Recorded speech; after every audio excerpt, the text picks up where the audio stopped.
of recording our conversation. Today is Monday, May 18th. This is the fifth iteration of our Restaurant Bailout Committee meeting. And so let me go ahead and begin the process of sharing my screen.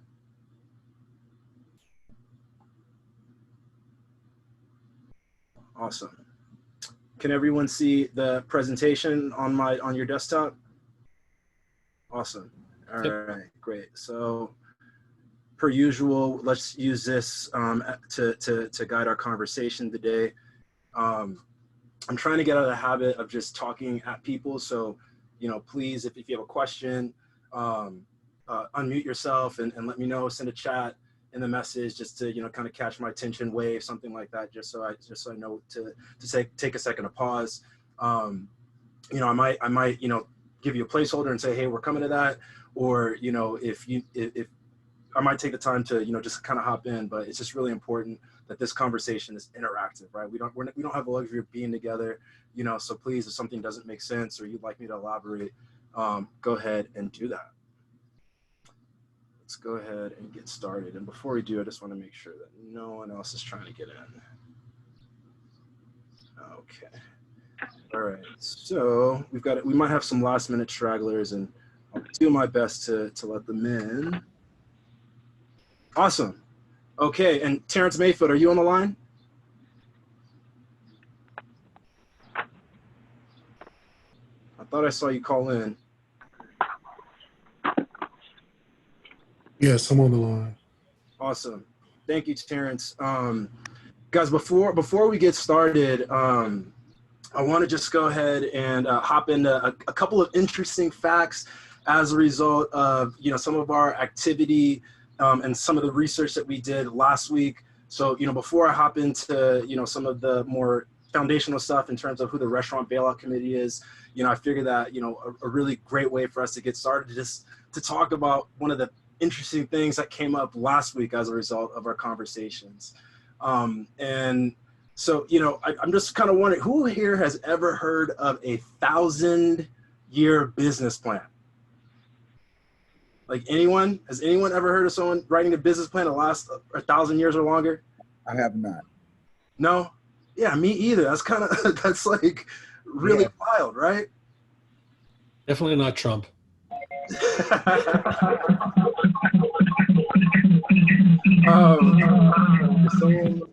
Oh, there you go. There you go. Well, so one of the reasons why, this concept of a 1,000-year business strategy or business plan came into our conversation this past week was, again, like this committee came together around this concept of, ending hunger, right? This concept of food. We started seeing some challenges in our food infrastructure system as a result of this COVID pandemic.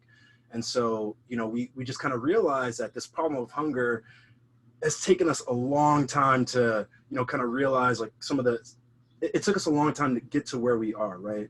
The history of food has been complicated in terms of like, economic development and war. And there are all sorts of, things that, are a factor to consider, when it comes to, being scientific in our approach. And so one of the things that I love that Terrence Mayfield, who, is going to expand on this a little bit, one of the concepts that, we talked about during our funding subcommittee meeting this past week was the concept of a 1,000-year business and how important it was when you are looking to solve complex problems like that have taken you a long time to get there, right? It's super important to have that long-term vision and long-term thinking. And so there was this example, you might have seen this link. There's I believe it's a Chinese company that creates an oyster sauce, and it's a family-owned business, but they have fully rooted their strategy in terms of this 1,000-year business concept. And this was my first introduction to this. And so Terrence, at this standpoint, I'd love to maybe hand off the mic to you for a bit, and would love to, maybe just kind of have you elaborate on some of your thinking in terms of 1,000-year planning and what it takes in order to solve complex problems. And how that relates here to Los Angeles. So does it relate to Los Angeles? Yes. Okay, so what I would say to you is that there are more entities and organizations that are thinking about 1,000 years than we would recognize, particularly from the growth of nations, right? So this is all about how you're going to create a mark that transfers down your family. So if you go into Wyoming and you look up trust, you will see they have a 1,000-year trust. So when I began to look at it and wondered why would they have a 1,000-year trust, and that led me to look at some of the Asian cultures and the plans that they make for where they want their culture to be in a specific time frame, 1,000 years, 5,000 years, 10,000 years, and they worked backwards. So everything that they're doing today has nothing to do with today. It has everything to do with the fulfillment of the 1,000 years, but the 1,000 years begins with the one day. Very simple. So what are we doing today that is a planting, because every seed reproduces after its own kind. So what are we planting? And then how are we getting to a harvest, which is mathematical. If you look at a farmer's almanac, it can tell you, depending on the kind of seed that you plant, how long it'll take to bring it to harvest. And if you understand how long it takes to bring it to harvest, you don't get nervous after 3 weeks because you know what you've planted. That being said, if we know that we're planting something for 1,000 years, we not only are thinking about the food, but we're thinking about the housing, we're thinking about the technology, we're thinking about how information is delivered. And I would imagine that Terrence wants me to give something more specific. And I'll give you an example that I had today. I've shared that we're buying a community grocery store. And I was talking to a young lady that's a part of the grocery store. And we have been having a disconnect in communication. So I asked her what was her learning style. So she didn't know. And this has been going on for a couple of weeks. So today, in the course of our dialogue, she explained to me how she needed to receive information. Once I identified that she received information she needed all three components: to hear it, to see it, and to do it.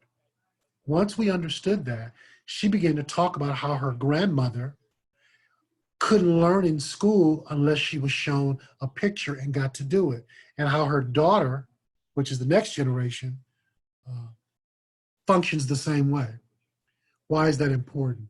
Once we begin to grow something for 1,000 years, we have to understand how we're going to explain the information at the very base level, which is our family.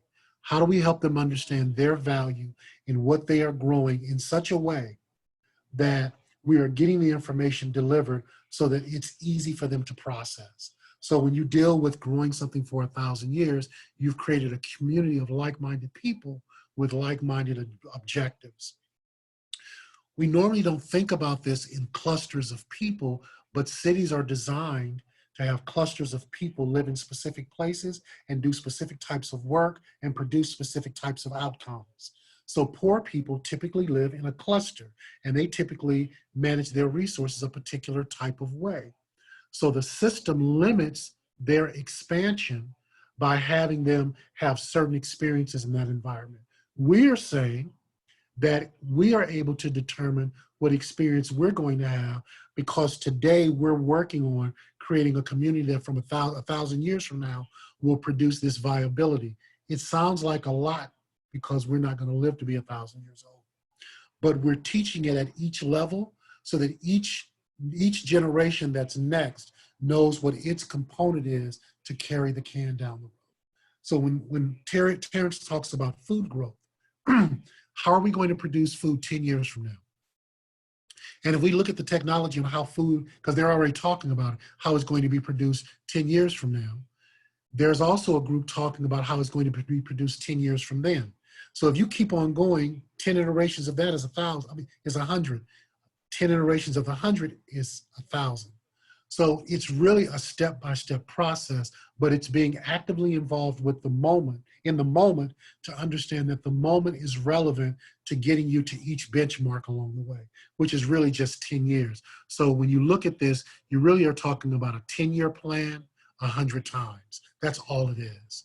So I hope that kind of gives you a little bit of understanding. And please ask me questions. I want to share with you that I'm also on a radio show at the same time talking about public activity bonds. So unfortunately, my mind is moving in two places. So if I wasn't clear, please ask me a question. They just happen to overlap. So I'm trying to listen in one ear to the radio station so I can answer about public activity bonds, which is relevant to food because private activity bonds are used to finance government entities to do private investment into projects that benefit the public good. So anyway, please ask me questions and I'll try to answer them. I apologize if I wasn't real clear. I think I'm clear in my mind, but I may not be. So thank you. Thank you for that, Terrence. Does that make any sense? It made a lot of sense. Okay. Terrence, thanks for that. You know, I think that one of the points that seems really relevant to what's going on with LA right now is this need to see this as kind of succession planning. You know, that it's going to take more than this generation to fix the problems that we've got right now in terms of food supply, in terms of where we're going. And so, no, I think this is really relevant. And I like the point that this is kind of rooted in Asian culture, because Asian culture is very much about succession planning within the family. So I think that what you're raising here is really appropriate to the challenges we're facing here in LA. It's really, okay, so it really, when you have a 1,000-year plan, it requires that you be unselfish. Absolutely.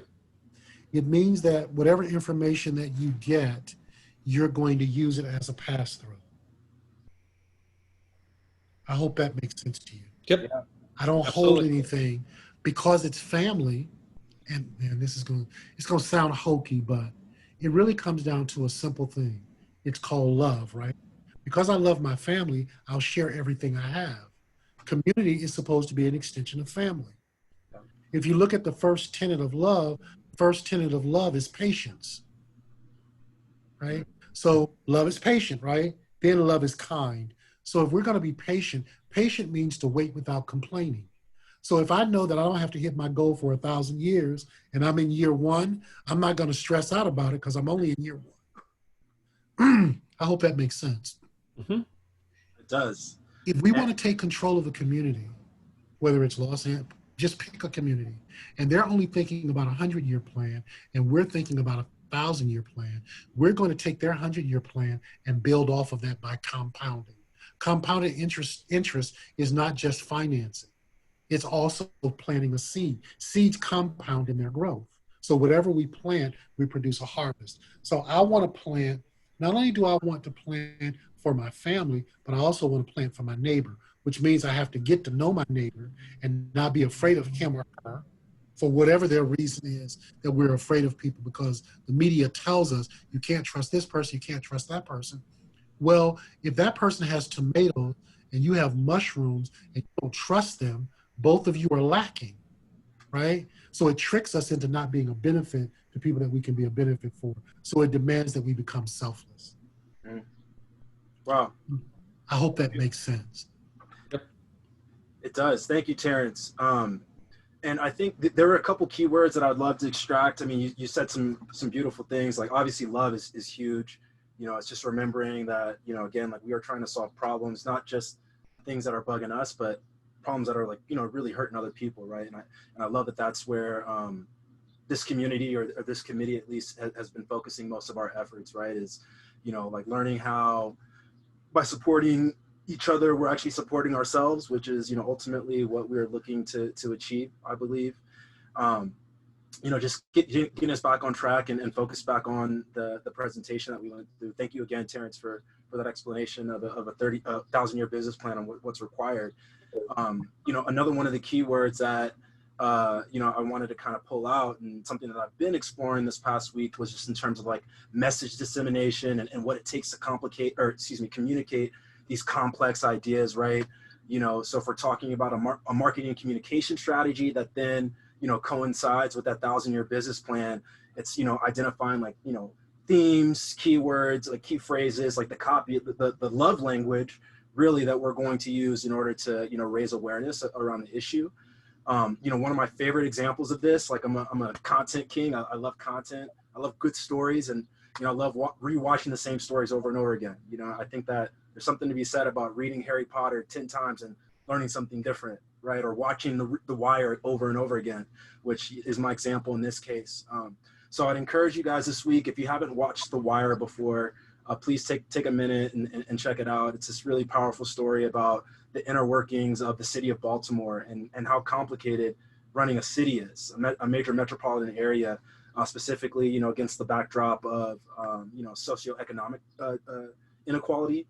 And so, you know, I just love the way that the creators and the writers of the show were really able to, you know, take these really complicated stories, right, and condense them into, you know, this to hour-long episodes, but then, you know, ultimately these seasons that were, you know, then used to help us like learn about, again, like things that were really troubling, and, you know, allowing us as users to decide, you know, what sort of actions we're then going to take in response to this newfound information.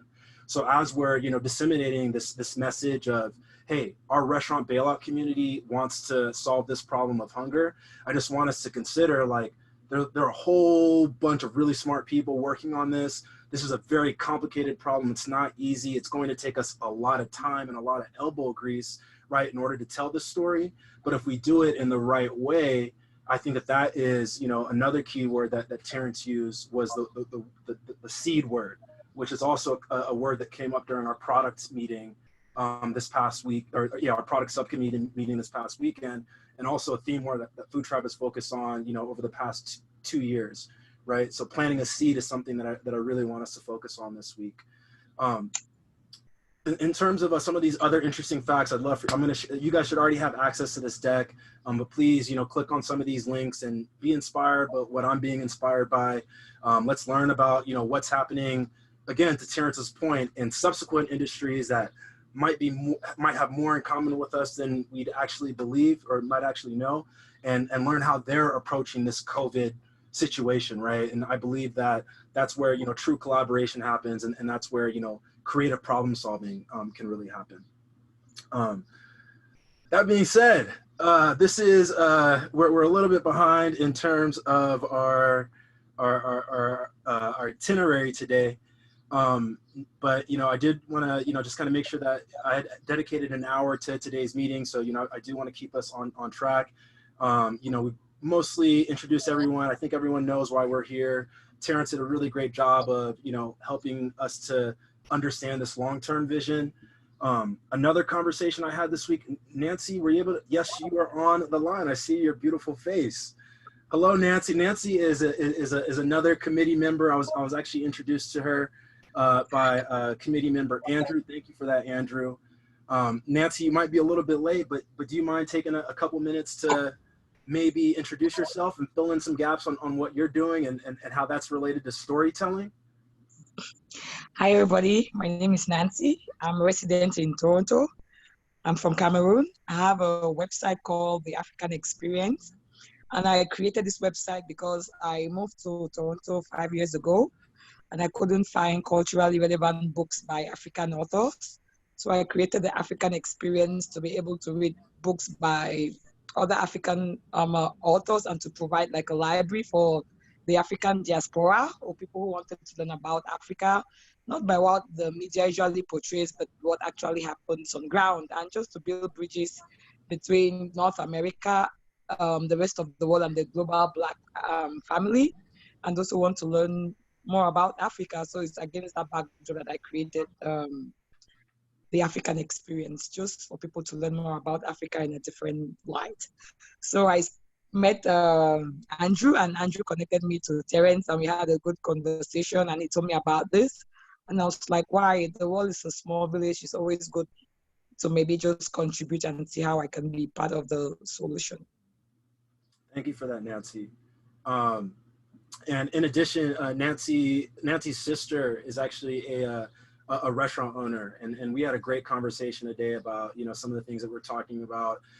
Believe it or not, she's got a Cameroonian restaurant in Delaware, of all places, and is currently, you know, slapping up some good barbecue for the locals out there. So she's actually, guys, I can't wait to get me a sample, but she's gonna hook it up with a sample pretty soon. But more than anything, I just love the story. You had this family. It's a family-owned business, right? Obviously Nancy's involved to a certain extent.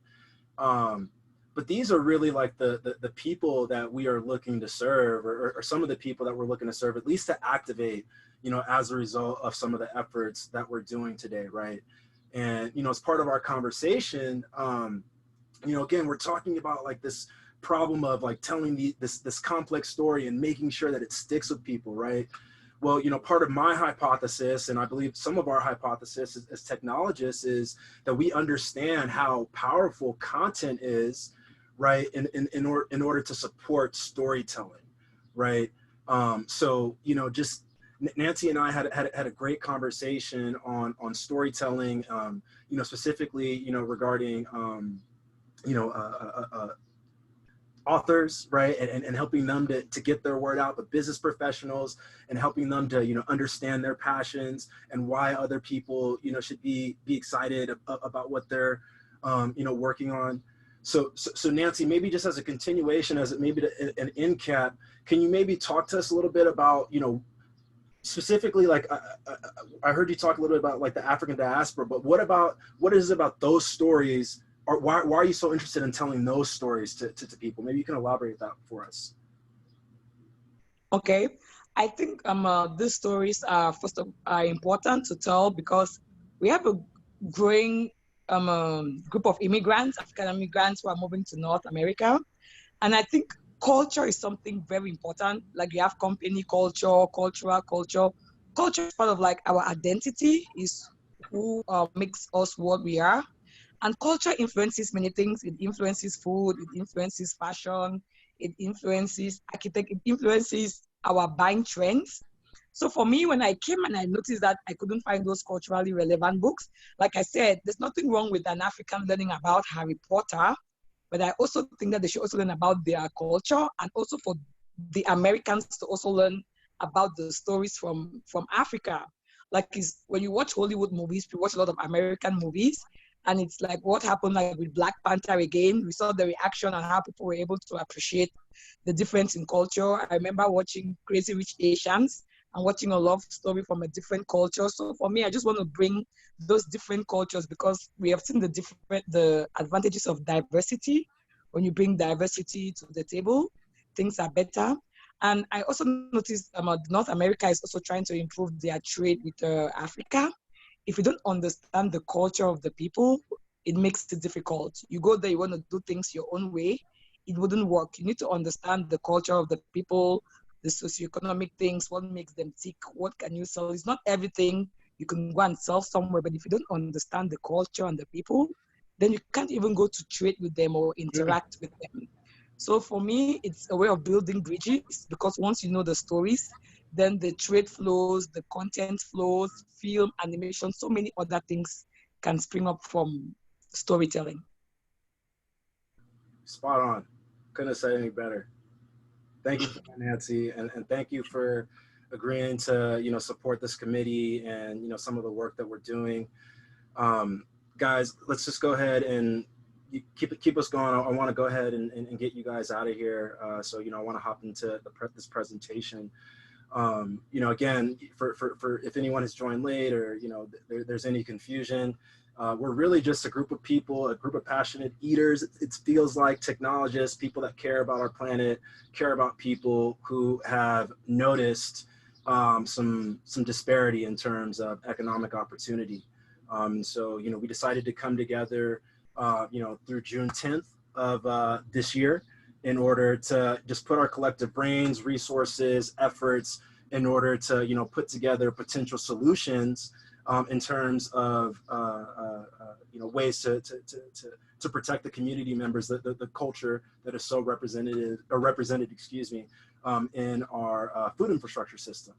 And so basically, like this campaign happened just as a result of some frustration that we saw in terms of the U.S. government's response in terms of helping out its core group of citizens in this difficult time, right? As everyone knows, this COVID pandemic has exacerbated some issues in a lot of, long-standing American verticals, the food system, travel system, hospitality space, like a whole bunch of sectors have been affected by this pandemic. And again, like as a group of eaters, as people, noticing some similar trends, I believe here in South Los Angeles, we have decided to come together in order to put forth potential solutions. Thus far, in addition to forming this committee, we put together some deliverables, which you should have. You have some mind maps, which are represented, on this screen here. Again, we've been able to generate a mission statement, a vision statement, and values and principles that are, representative, of that long term, of that 1,000-year, that 100-year thinking that Terrence talked about earlier in our conversation, right? We're quite literally trying to build, one of the words that keeps coming up is, I keep using it, is Wakanda, right? We talk about the fourth industrial age, and there's just been some very exciting conversations in terms of what this collective of people, in terms of again, being committed to that long-term thinking, but then also using the time of now, right, in order to, put forth potential solutions, what's been, very exciting. And so, this is our committee thus far. Not everyone is on this call. Not everyone is, named. We've had some new members come in, but it sounds like we're onto something, right? There are several people, that are working on this problem. There's been some, news coming out recently that there are other groups that are trying to solve this problem. And so, we're just using our platform, our time, our resources, right, in order to put together a potential strategy that is, again, in line with that long-term thinking. And so in terms of, again, I just want to welcome our new committee members and really looking forward to, having you involved in this process for as long as it lasts, right? Whether it's through June 10th or, whether it exceeds, beyond a date, that we can even fathom for right now. But you guys are super important in this mission and, super excited to have you aboard. Again, Nancy Binyang, hopefully I'm pronouncing that right, Nancy. But she's not just someone that has this brand, the African experience, that wants to help you tell your story. She's also a hell of a data analyst, right? And she understands BI. So, use her as a resource as it relates to, maybe your approach to this challenge or to this issue or to, helping your community grow, right? Stephen Tan, man, I've talked to this guy for about 30 minutes and I heard him speak, and he's probably one of the most brilliant people that I've ever spoken to. Stephen, I mean, maybe you can give us a couple minutes and talk to us about Eat ID. I definitely want you to share your contact info and network with everyone. But I think that you'll do a better job of, painting a picture of the future that you and your team see, or if you're still on the call. Well, sure. Very briefly, my name is Stephen Tan. I'm a physician by training, and I specialize in integrative medicine. So mainly helping people use lifestyle and natural approaches to improve their health. And that's what inspired Eat ID, which is a food knowledge intelligence that helps people who have specific eating needs or wishes, whether it's a certain type of diet or a medical condition or a sensitivity, but using technology to find foods that they can eat, whether it's a food product in a grocery store, something on a restaurant menu, or a recipe that they can make.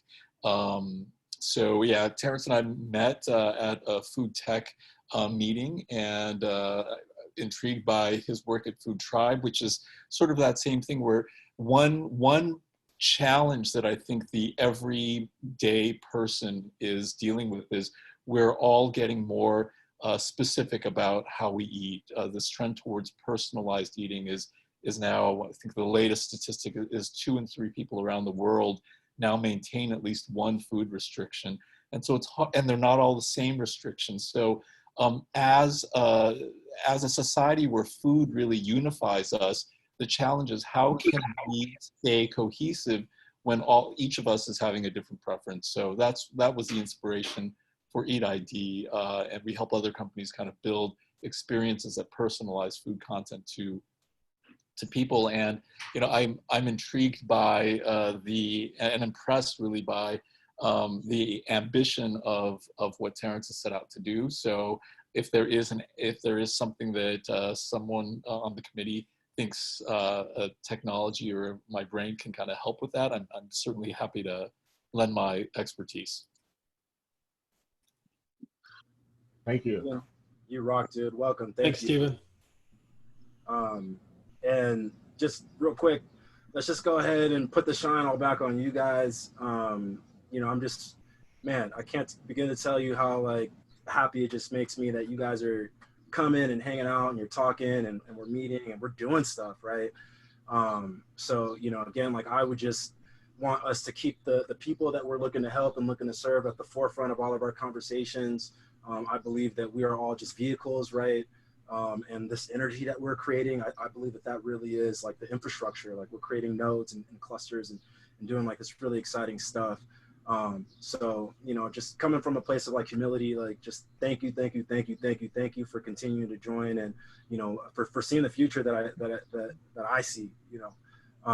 That being said, we have about 25 more minutes, so I want to keep us on track. So let's keep it going.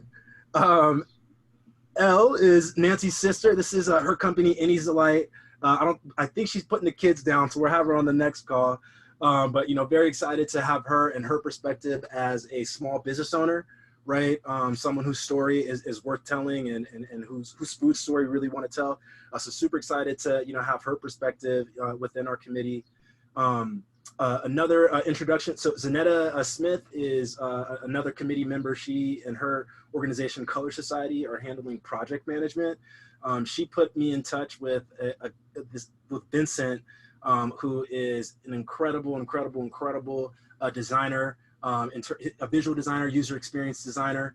He's agreed to join our product subcommittee. So he's going to be working with Luna, myself, Marina, and Zanetta in terms of prototyping. Well, we're actually in the research phase right now, so conducting user research and, you know, again, really understanding the users that we've begun to identify, and then, you know, beginning the process of prototyping and putting forth hypotheses, so, you know, potential experiments to solve these problems. So we really lucked out that he has agreed to, you know, offer his services and his time to what we're looking to accomplish. So Vincent, if you're not here, I'll catch you on the replay, dude. And then actually 2 more members, my buddy Ben Yu, who I used to work with during my days in the digital advertising space. Incredible marketer, incredible marketer, and a Google Sheets whiz. He can process anything, you know, whatever you need. So very excited to have him on board. And obviously we've already had some, you know, introductions in terms of the ROC LA crew. So very excited that you are representing your family and looking forward to, you know, potentially collaborating. And then lastly, Rashidi Jones has agreed to serve as a strategic advisor. Rashidi is a VP over at Sony, I believe, but then is also one of the co-founders of Tech Lamert, which is a tech conference that takes place in Lamert Park here in South LA.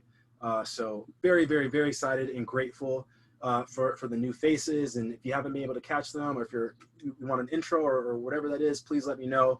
You know, ideally this week, our new members, we start segmenting you into, you know, subcommittee roles. You know, I certainly want to catch like one-on-ones with you guys this week in order to see what you're working on and how I can support you.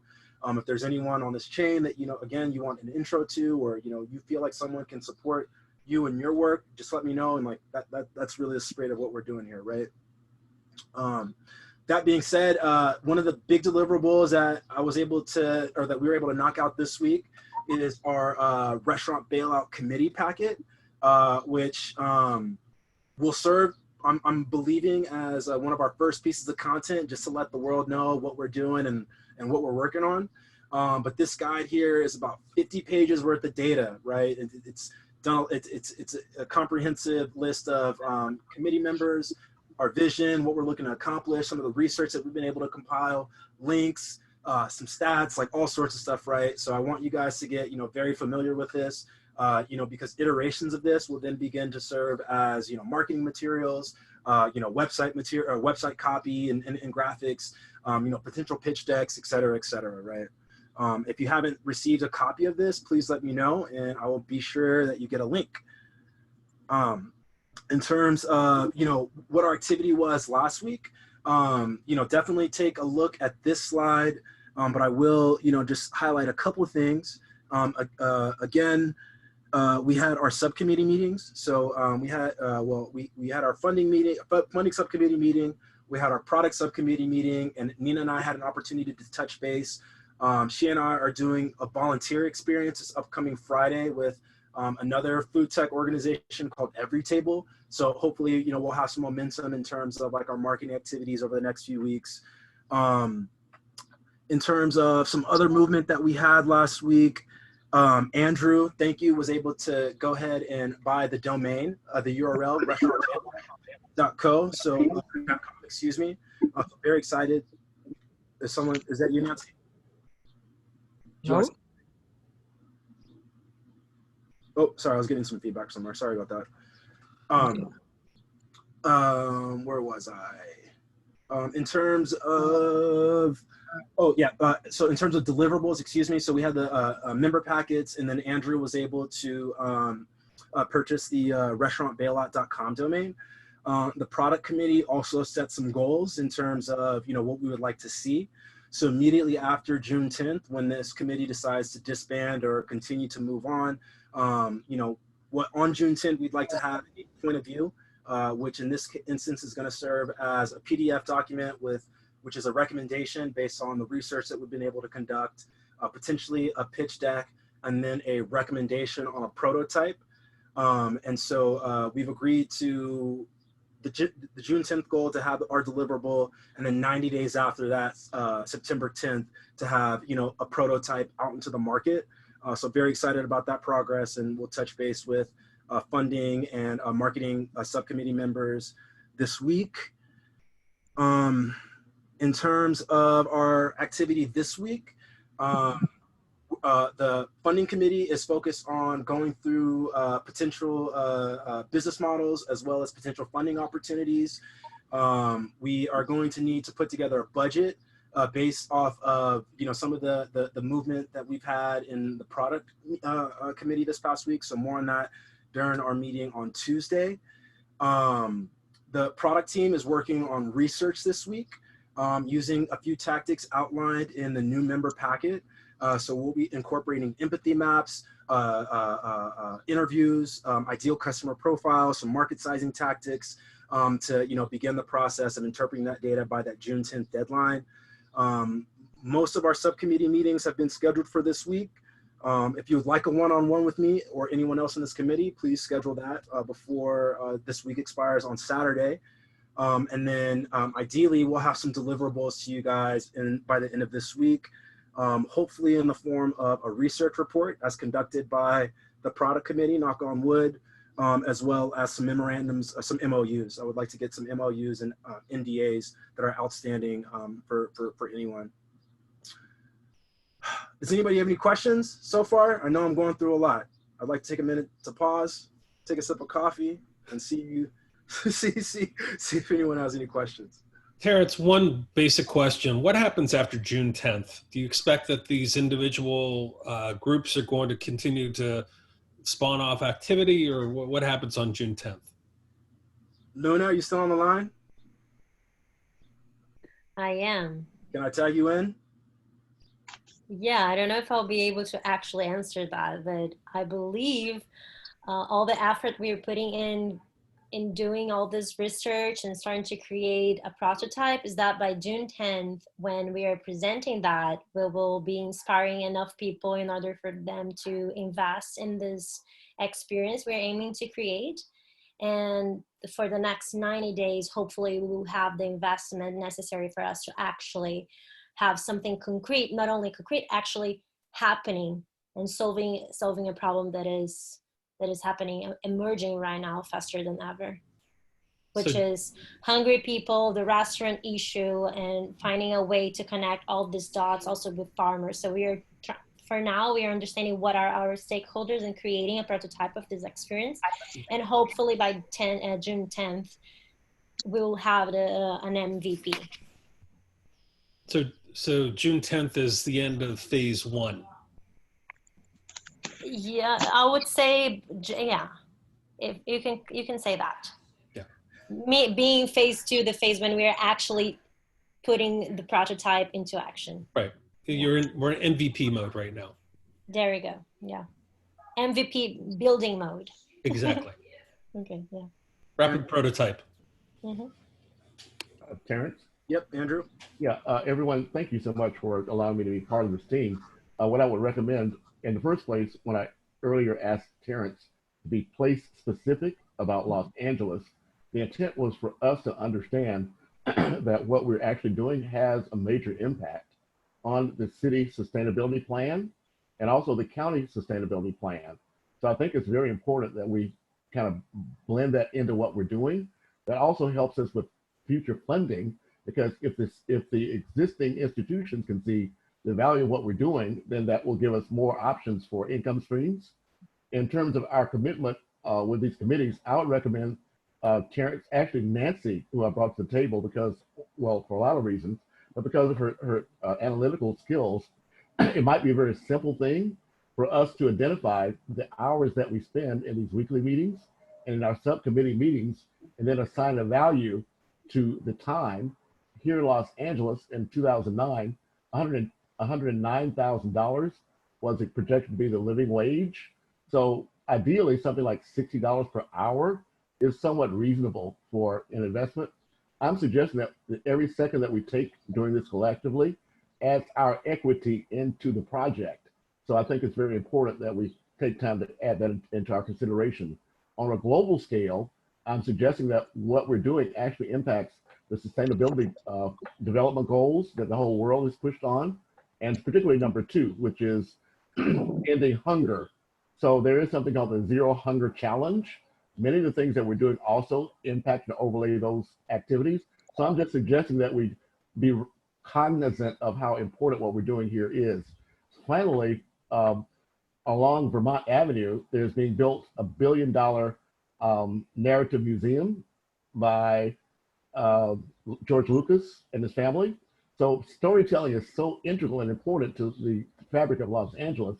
I think it's important also that we take the time to be the 10,000 fearless people that document what we're doing as a roadmap for others to follow us. Thank you. I'd like to talk, you guys. I was having a connection issue, so I came in a little late and didn't get to introduce myself. And I'd like to give an update on where I am in the food space right now. For you guys that have not met me, my name is Nina Womack, and I have an organization called Let's Be Whole, WHOLE, Let's Be Whole, Mind, Body, and Soul. And it's a holistic wellness organization that I started in 2015 to teach alternative wellness to underserved communities. So I do a lot of work in South LA, working with the homeless, with the mentally ill, the veterans, teaching them alternative health practices like healing with arts therapy, yoga, meditation, healing with sound therapy. I work with the Department of Mental Health. I work with the Department of Public Health, the Department of Corrections, offering these services to their populations. And that includes, I started that in 2015, and then 2 years ago, in 2018, I branched out, expanded out to offering nutrition security. So Whole Foods Grocery is one of my donors, and I receive food from Whole Foods, as well as Food Forward, which is a farmers market. They glean from different farmers markets. And then I have some other local organic farmers that donate to my organization, and I get it out to the community every week for the past 2 years. And now with the COVID-19, the scope of my work has expanded. So I'm getting calls from different agencies, the AIDS Health Foundation, just different agencies, different cities now, asking if I can bring food to their communities, because my specialty is organic, healthy, nutritious foods. So because of the work that I've been doing around the food space, Now the universe is bringing different resources to the scope of the work. So now I just connected with the Restaurant Coalition, and they want to, these are high-end upscale restaurants, like say in Santa Monica in the Valley and different areas, and they're repurposing their meals so we can help serve the communities, because I'm being contacted by different agencies that do have funding, that have gotten grants around to pay for, you know, senior meals and so forth. So I'm coordinating that, you know, with these different agencies, with these different cities. So now I'm up from doing food one day, food pantry 1 day a week, to offering hot meals now. That will start in June. And then at the same time, I built a long-standing relationship with the African continent.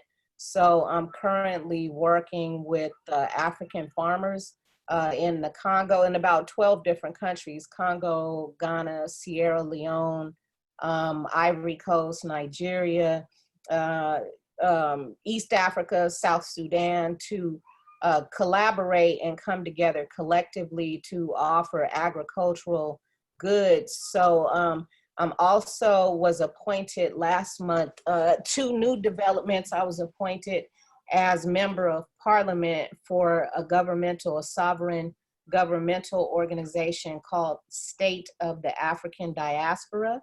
And they have, because of the food pantry work I've been doing here locally, now they appointed me as the chairwoman of their global food bank. And we have members of parliament that run their own food pantries in their countries. So we have Honduras, Panama, Nigeria, different places in Africa, Arizona, here in the US, me in Los Angeles.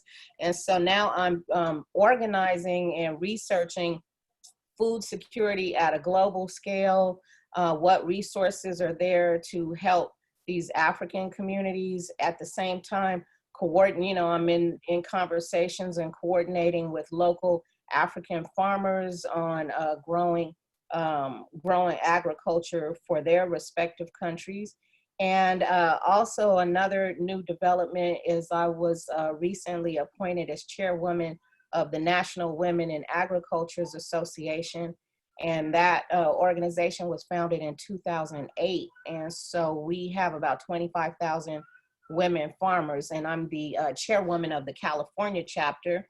And then last but not least, I'm almost finished, but a partner connected me with several agricultural technologies that I can bring to our farmers here in the US as well as in Africa. And one is a pure organic soil solution that adds the microbes into the produce. So what the inventors of that technology, that solution, which is based in India, what they basically said is that a lot of our soil is not up to par because of the environment, climate change, and so forth. So most of our produce doesn't have all the needed nutrients that it typically should have. So this solution adds the nutrients to it. And they just made me distribution rep for the California area as well as in Africa. So I have that solution, and it grows. They have tons of video with farmers where you put this solution on your soil and it grows your produce a lot greener, faster, healthier, they're larger and so forth. And then I also was connected with another technology, which is enzymes. It's a lab that was created, and they put enzymes into the soil and the produce, which also adds macro and micronutrients. So I just formed a relationship with that company as well to represent their brand. And so my intention is to take these technologies that, that have come to me recently and revolutionize the agricultural industry, the food industry, so we can truly have healthy food. So that's what's going on with me. Can you guys hear me? Oh, okay. Yes, we can. Any comments or questions? Hi, Nina. Uh-huh. Yes, Hi, Nancy. this is Nancy. Uh-huh. First of all, congrats on all the appointments and everything, and any project that you're working on concerning Africa. I would like to take them offline with you just to see maybe in what way I can contribute or people I can connect you with, or Sure. who might need some of these technologies. Sure, that would be great, Nancy. So let's definitely keep in touch. And I would be interested in talking to Dr. Tan because I am in, my focus is in alternative health and nutraceuticals and so forth. So I'm very much interested in learning more about your app. That would be great. My pleasure. We'll take that offline. Yep. Okay, thank you. Awesome, guys. In terms of everything else, great meeting. We did pretty good in terms of time. Where I need your help this week, again, we're thinking long-term. So certainly, one of the things that we are always looking to do is get Luna back out to LA. She's in Rio, and, we definitely want to capitalize on her being out there.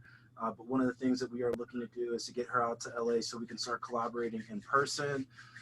If you're liking this work and you want to pitch in a little bit more, please send me an email and let me know. I want to get you into one of our subcommittees.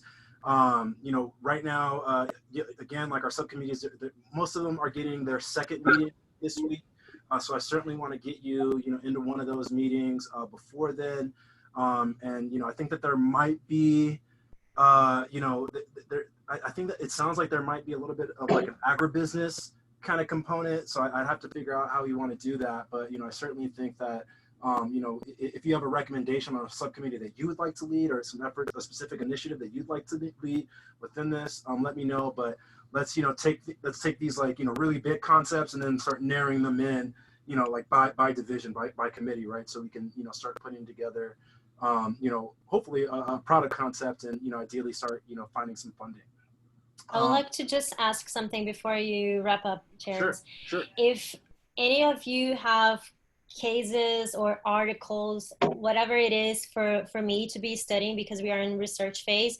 Of course, I have my own ways to do research, but maybe you have something amazing that you think it's good for me to start building up all this idea and connecting dots between your needs and the current need that is emerging with COVID. I will welcome any emails, links, whatever it is. I'm pretty sure you will find my email in the chain Terrence has been sending everything. So feel free to contact me anywhere, but I will be very happy to get even more information so I can digest and everything.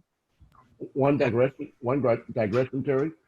I'm going to send to you an invitation I received on Wednesday morning at 1:30 a.m. here in Los Angeles. They're going to be having an online discussion about COVID-19 and the impact on women and girls in Africa. So anyone that has an interest in it, they can register for that. I'll send that to you, Terrence, and you can send it out as you see fit. Awesome. Andrew, just a quick question. When do you sleep, man? I would tell you, but then I'd have to kill you. See, that's the future I'm trying to build, y'all. I want to have this man's energy. Goodness. All right. Hey, Terrence, can I jump in for 1 minute before you close? Oh, yes, please, Nancy. Please, in the storytelling, anybody who knows any publishers, like book production or distribution, please let me know. I'm trying to get our stories from Africa, from local to global. So anybody who can help me with that will be really appreciated. Definitely. All right, I'm gonna leave you on two things. So again, Nipsey Hussle, we're talking about South LA, right? I promised myself I was channeling this man this year in terms of his visionary thinking. One of the great things that one of my favorite quotes that he said is, and it's possible to monetize your art without compromising it for the integrity of commerce, which I want us to all consider, right? Like, I think self-interest is okay. Like, it's okay to want to take care of yourself and feel good about the art that you put out into the world. But again, it's all about contributing towards something that can last much longer beyond us. And if we're thinking long term, we're thinking about the people that come from behind us, right? Well, then that's when we start operating from a place of integrity, right? So let's start considering the people that are coming after us as we start to build this future that we all see. If you are interested in learning more about Food Tribe, please join our Facebook community. We have a community of about 800 people, 700 people, LA foodies that just love talking about culture, food, and some of the different things that we've got going on. I can drop a link if you're interested in getting to know us that way. And then I also, I've got a Facebook community for entrepreneurs and creators. If you want to get to know me better, get to know Luna, some other members, this is just like a really good networking place for us, right? Just to continue some of these conversations. But that's all that I got, guys. Join a subcommittee this week. Download your committee packet, read it, drink it in. I want you to get hungry this week. I want you to kick COVID's ass this week, right? And let's go bail out some restaurants and fix this food infrastructure system, all right? Peace and love. I appreciate you. Thanks, Terrence. Thanks, everyone. Thank you. Yeah, man. Sounds Bye. good. Take care. Blessings. Later, guys. Take care. All right. Bye. Have a good evening, everyone.